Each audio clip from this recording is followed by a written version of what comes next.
नमस्कार फ्रेंड्स, जय Jagannath. Welcome to Technical Mobile स्वागत कर आपको आउ गोटे इंपोर्टेंट क्लास रे।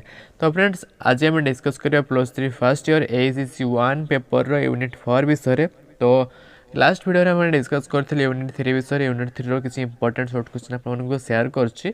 तो आज डिस्कस करबे यूनिट 4 विषय एंड आपको 18 टा इंपोर्टेंट शॉर्ट क्वेश्चन मध्य शेयर करिवे।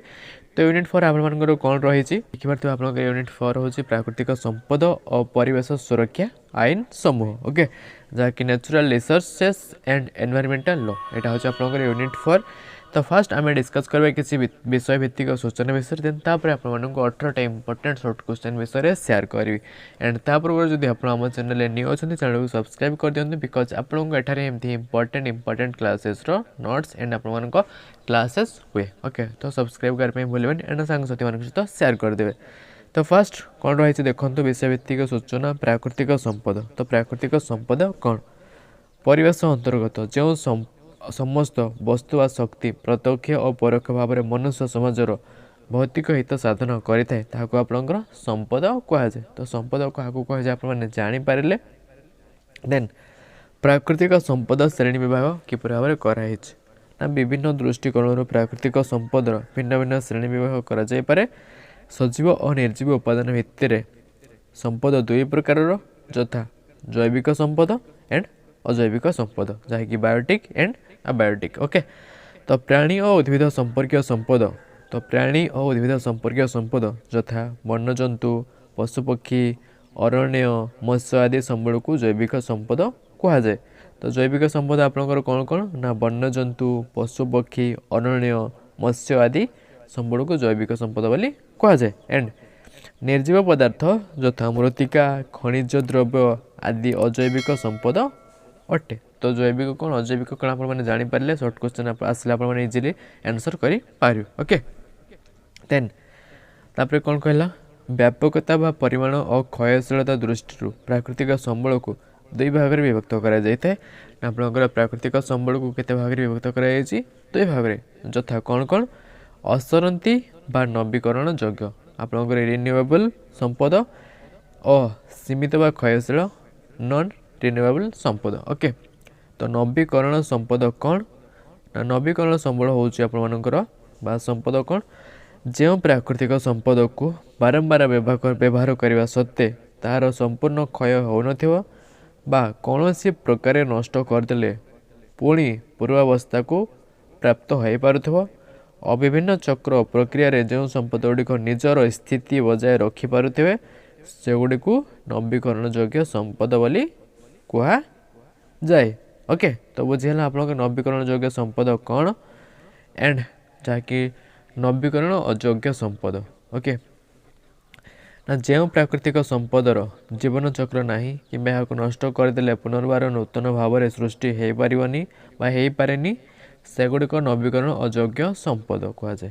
बुझीगला उदाहरण स्वरूप पेट्रोल थे खर्च करदे आप रिटर्न करें तो सेटा को आपंकर नवीकरण अयोग्य संबल। जमी कोयला थे आपंकर पोड़गला पूर्वावस्था को फेरी आनी पारे ना। धातु खनिज पदार्थ आज आपंकर खनिज लवण इत्यादि हूँ आपंकर नवीकरण अयोग्य संपद। बुझीगला देन तापर आसला आपंकर जंगल एक प्राथमिक संपद हवार कारण। तो देखिपे आपंकर कौन रही ना जंगल एक प्राथमिक संपद हवार कारण है जंगल रे आपंकर मनीष जंगल तार खाद्य पोशाक और बासगृहर आवश्यकता पूरण करते कौन सी अंचल जलवायु को जंगल नियंत्रण करते भूनिम्नस्थ जलर परिमाण वृद्धि रे जंगल साहाय्य करे जंगल जलर गति को प्रतिरोध करी मृत्तिका क्षय ह्रास करे प्रदूषण विशेषकर वायु प्रदूषण को जंगल प्रतिरोध करे। आसला आपंकर चरे मनुष्य निजर विभिन्न दरकारी जिनिस उपकरण जाणी आदि जंगल पाई जमीक काठ इत्यादि आपंकर जंगल आनी था। ओके, एंड छुआरे रहा कौन ना वायुमंडल अंगारकाम्ल परिमाण को ह्रास कर बाश्लेषण प्रक्रिया रे अम्लजान परिमाण वृद्धि रे जंगल सहायक होता है। तो जंगल आपंकर प्राथमिक संपद हवार कारण कौन आप जानीपारे तो विषय भित्तिक सूचना विषय एतिक जाना बहुत किसी आपको कहीदेली एगुड़ा बहुत इंपोर्टेंट पढ़ी मन रखु सेमिस्टर एग्जामिनेशन आपंकर आसो ओके। तो बर्तमान डिस्कस करें आप सर्ट क्वेश्चन विषय टोटाल रही है 18टा shirt question 1 मार्किया shirt question.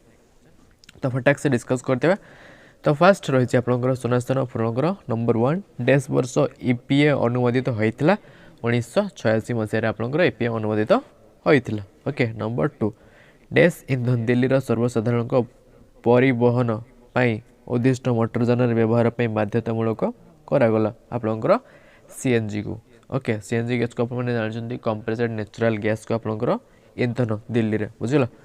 Number 3 1894 ठारू देश में 1894 ठारू डैश देश में जंगल पॉलिसी कार्य करुँच आपंकर भारत में ओके। नंबर 4 प्रथम फॉरेस्ट एक्ट डैश वर्ष ठारू कार्यकारी होता 1927 मसीहा ठारू ओके।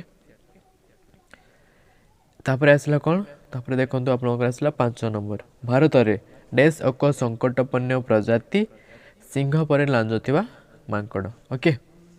एंड नंबर 6 तेहरी शक्ति प्रकल्प डैश ठारे अवस्थित ना तेहरी सहर निकट में भागीरथी एवं भीलगंगा आपंकर संगम स्थल में अवस्थित रही ओके। देन नंबर 7 1972 मिलित जाति संघर सम्मिलनी डैश विषय उपर होता आपंकर मानव परिवेश उपर ओके। नंबर 8 विदेशी मानक जैविक संबल और तत्संपर्कित ज्ञानर उपयोग पर डैश संगठन पूर्व अनुमोदन आवश्यक ना जातीय जैव विविधता कर्तृपक्ष ओके।